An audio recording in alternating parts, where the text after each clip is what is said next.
तो हमने non homogeneous differential equation of second order, देखिए बात में सेकेंड ऑर्डर की कर रहा हूँ, बार बार मैं कह रहा हूँ, ठीक है, एक आध थर्ड ऑर्डर फोर्थ ऑर्डर कर दूं अलग बात, लेकिन आपके सिलेबस के हिसाब से सेकेंड ऑर्डर है।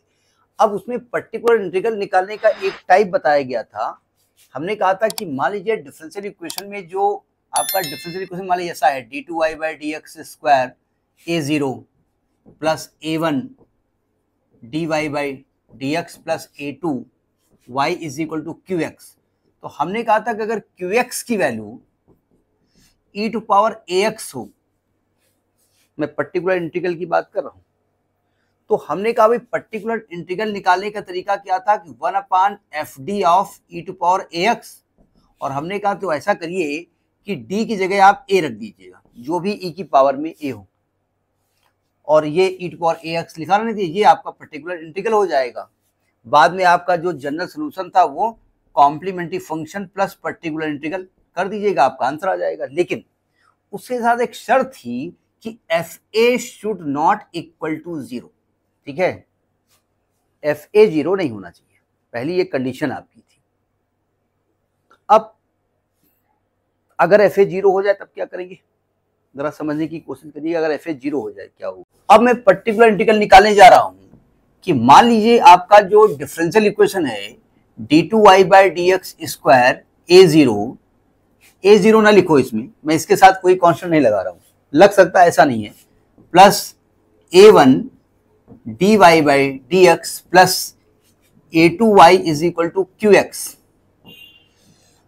यानी इसको ऐसे लिखा जा सकता है ना, d2 minus plus a1d plus a2y is equal to qx, और मैंने कहा भाई qx is equal to e⁴ax ही है, मान लेते हैं ax ही है, ठीक है।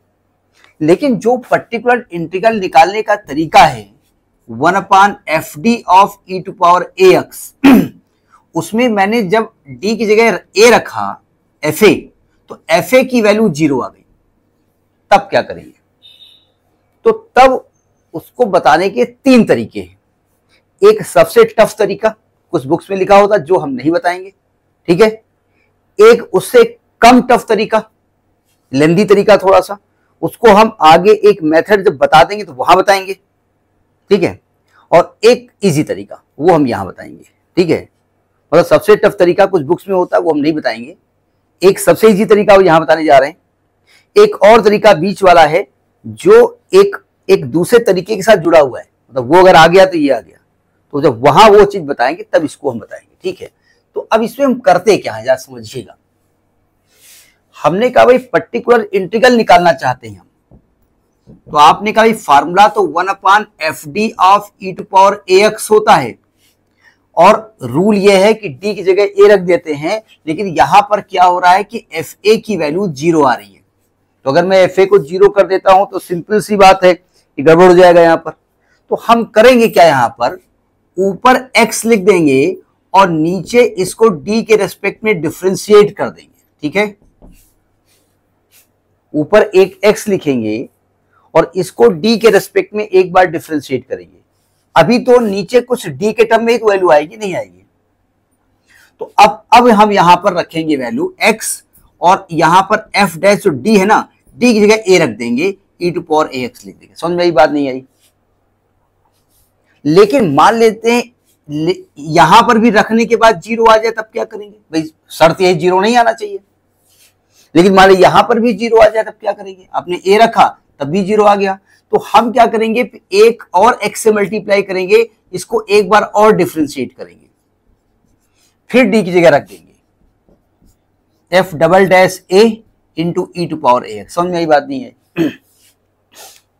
अब अभी d, अब देखिए ये तो ये इक्वल टू साइन, अभी तो चूंकि आपका सेकेंड ऑर्डर है, सेकेंड ऑर्डर में 2 ही बार डिफरेंशिएशन करने से इसकी दम निकल जाएगी। लेकिन मान लेते हैं ये third order, fourth order, fifth order होता और आपको डी की जगह ए रखने पर 0 मिलता ही चला जाता, तो आप जितनी बार मिले तब जितनी बार डिफरेंशिएट करते जाओ और ऊपर x की पावर बढ़ाते जाओ, तब तक जब तक कि डिनोमिनेटर 0 ना हो जाए, सॉरी 0 ना हो, मतलब 0 जब ना आए तब आप रोक दो। समझ में बात नहीं, मेथड समझ में आया, ठीक है। अब मैं इसका एक एग्जाम्पल लेता हूं। एग्जाम्पल में सेकेंड डिग्री में भी वही रूल लगने वाला है, हम फिलहाल थर्ड डिग्री का ले रहे हैं। एक एग्जाम्पल चूंकि हमने जो नोट किया थर्ड डिग्री का नोट किया है, और डिग्री चाहे जो, उससे कोई मतलब नहीं है। जैसे मैंने कहा d3y by dx cube, d3y by dx cube minus 7 dy by dx plus 6y is equal to e to power 2x। इसको आप क्या ऐसे ले सकते हो, d3 minus 7d plus 6y is equal to e to power 2x, यानी इसको आप ले सकते हो F D Y is equal to e to power 2x। समझ में आई बात नहीं है? सबसे पहला काम क्या करेंगे, कॉम्प्लीमेंट्री फंक्शन निकालेंगे। तो फॉर कॉम्प्लीमेंट्री फंक्शन हम जानते हैं कि d3 minus 7d plus 6y को जीरो कर देते हैं, यानी हम राइट हैंड साइड की वैल्यू को जीरो कर देते हैं, या दूसरी लैंग्वेज में कहें तो we are making it homogeneous form. हमने कहा था ना right hand side value zero होती है, तो this differential equation is known as the homogeneous form. फिर हम क्या करेंगे, इसका ऑक्सिलरी इक्वेशन निकालेंगे। रूल आप पढ़ चुके हैं, m cube minus 7m plus 6 बराबर 0। अब क्या इसको फैक्टराइज कर सकते हैं?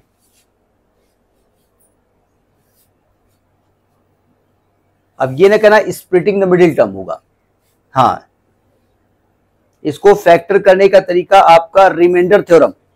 ना स्प्लिटिंग कहां लगेगा, m क्यूब लिखा हुआ है भाई, यहां रिमाइंडर थ्योरम लगेगी। हाँ, लॉन्ग डिवीजन मेथड। तो क्या मैं अगर आपसे कहूं कि लॉन्ग डिवीजन मेथड से इसको आप कर लोगे तो कर लोगे?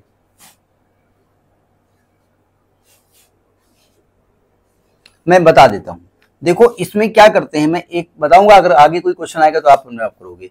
इसमें आप करेंगे क्या कि इसमें m की एक ऐसी वैल्यू रखो जिससे ये जीरो हो जाए, ठीक है?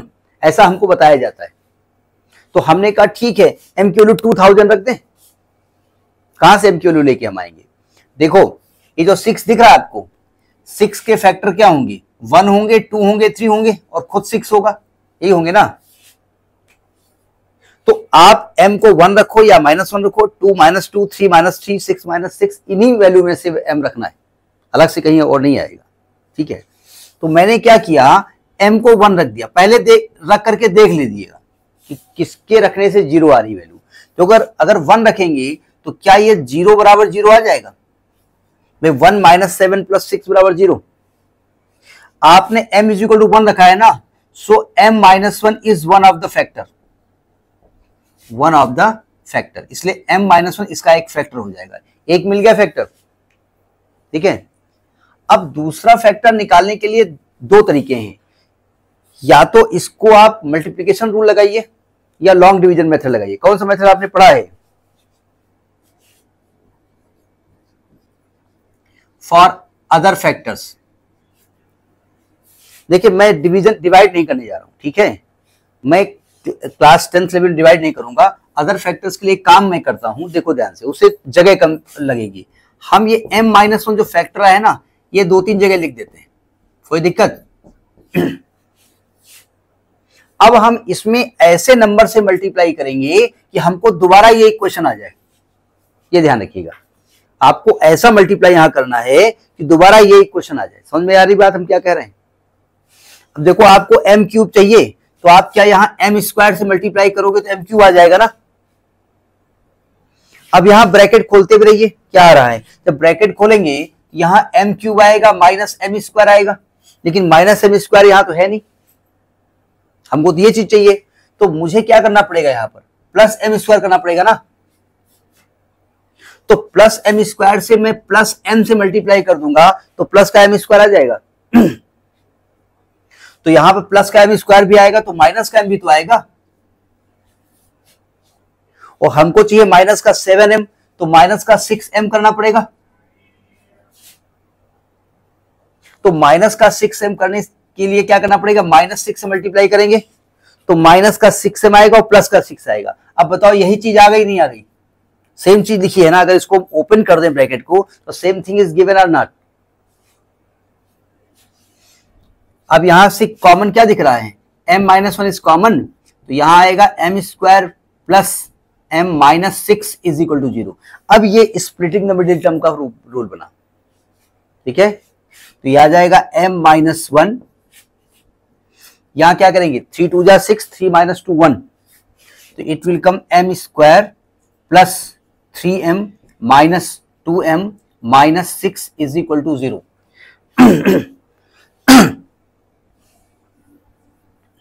तो इसको आप फैक्टराइज करोगे तो ये यहां लिखे दे रहे हैं m माइनस 1, यहां से देखिए दो टर्म से m कॉमन है, इट इज m प्लस 3, और माइनस 2 कॉमन है, m plus 3 is equal to 0। तो आपके फैक्टर आ गए m minus 1, m minus 2, m plus 3 is equal to 0। यही मेथड आपने पढ़ा है। आप चाहते तो ये जो इक्वेशन लिखा था इसको m माइनस 1 से डिवाइड कर देते, ठीक है, तो आपका जो क्वोशंट आता वो यही आता, ये चीज, ठीक है, ये क्वोशंट आता। तो एक फैक्टर ये होता, एक फैक्टर ये होता, ये भी तरीका हो सकता है। तो m की वैल्यू क्या आ रही है आपके पास 1 2n माइनस 3, ठीक है, इसको रब कर दे, नोट कर लिया ना।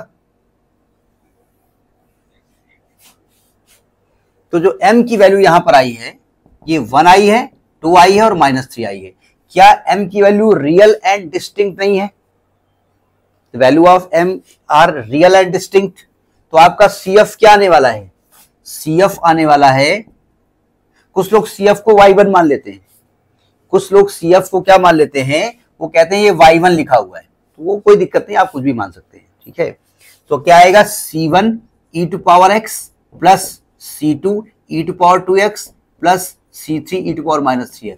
अब C1 C2 C3 में कंफ्यूज मत होइएगा, दे आर कांस्टेंट। C1 यहां हो जाए, C2 यहां हो जाए, कोई फर्क नहीं पड़ने वाला है। तो मैं फिलहाल CF यहां लिखे ले रहा हूं, C1 e to power x plus C2 e to power minus 2x plus C3 e to power minus 3x। Have you got CF? Note कर लिया। अब कॉम्प्लीमेंट्री फंक्शन तो हो गया, अब पर्टिकुलर इंटीग्रल कैसे निकालेंगे?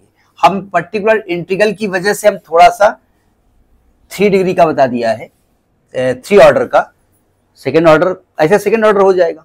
अब देखो फॉर पर्टिकुलर इंटीग्रल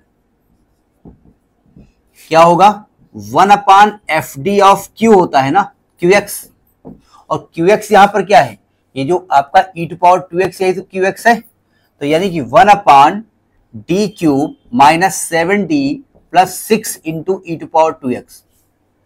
अब देखो ध्यान से यहां पर अगर मैं 2 क्यूब माइनस 7 इंटू 2 प्लस 6 लिखता हूं तो 0 आ रहा है ना, यानी एफ डी यानी F2 की वैल्यू 0 आ रही है ना। तो आप क्या करेंगे, हमने क्या कहा, ऊपर x से मल्टीप्लाई कर दो और नीचे इसको d के रेस्पेक्ट में डिफरेंशिएट कर दो और e टू पावर 2x लिखा रहने दो। तो x अपान ये जब डिफरेंशिएट करेंगे क्या आएगा, 3d square minus 7 into E to power 2x। अब अगर मैं d को 2 रख देता हूं तो क्या नीचे 0 आ जाएगा? नहीं, तो 2 रखेंगे, 2 2 4 3 12, 12 minus 7 into 2x x upon 5 e to power 2x। ये आपका पर्टिकुलर इंटीग्रल निकलने वाला है, ठीक है। इस रूल को याद रखिएगा, हमने भी कहा ना कि एक ये इजीएस्ट मेथड है, ठीक है। फिर हमने कहा था एक कॉम्प्लिकेटेड मेथड है, उसको मैं डिस्कस नहीं करूंगा। एक मीडियम का मेथड है, उसका यूज होगा एक और मेथड बताने के बाद में, तो वहां जब हम बताएंगे तो इस क्वेश्चन को फिर डिस्कस करेंगे, इस कॉन्सेप्ट को, ठीक है। तो याद रखिएगा कि एक बार ये बताया गया था। तो आपका जो कंप्लीट सोल्यूशन या जनरल सोल्यूशन होगा वो क्या होगा, y इज इक्वल टू, अच्छा कुछ कहीं कहीं पर्टिकुलर इंटीग्रल को y2 मान लिया जाता है, कॉम्प्लीमेंट्री फंक्शन को y1 और पर्टिकुलर इंटीग्रल को y2। तो आपको y1 प्लस y2 लिख दो या CF प्लस PI लिख दो। तो CF क्या निकला है, C1 e to power x plus C2 e to power 2x plus C3 e to power minus 3x plus x upon 5 e to power 2x। Have you got it? Actually ये एक equation लिखी हुई है, इससे जब मैं differential equation form करूंगा तो ये डिफरेंशियल इक्वेशन हमको मिलेगी। ये इसका मोटो है, मतलब इसका मतलब जो है। समझ में बात आ गई होगी, है ना। नोट करिए इसको।